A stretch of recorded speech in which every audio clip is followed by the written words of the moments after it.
Торғай мен тышқан. Торғай мен тышқан дос болыпты. Екеуі егін егіпті.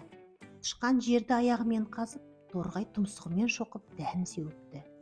Егін өте жақсы шығады. Торғай мен тышқан бітік өскен бидайды жинап, тең бөлісе бастайды. Бір бидай артылып қалады. Соны қайсысы аларын білмей, ақыры жанжал басталады.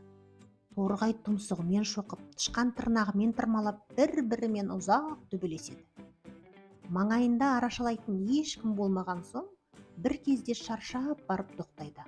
Ақыры өздерінің билеріне барып жүгінбек болады. Алдымен тышқандар биіне келеді. Тышқандар би айтады: "Бұл бидай тышқандікі болу керек.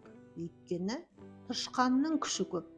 Ол тырнағымен жер жыртып, ұртымен бидай септі" дейді. Бұл шешімге торғай келіспейді. Енді тышқан екеуі торғайлар биіне келеді. Торғайлар би айтады: "Бұл бидай торғайдікі, себебі торғай егінге түскен барлық құрттарды құртқан. Күніге үстінде ұшып жүріп, егінді күзеткен" депті. Бұған тышқан келісе алмайды. Енді торғай мен тышқан далада қой бағып жүрген бір шалға келеді. Шал дәнді алып, екеуіне тең бөліп береді.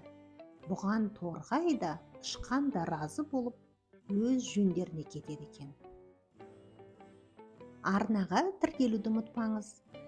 Достарыңызбен бөлісе отырыңыздар.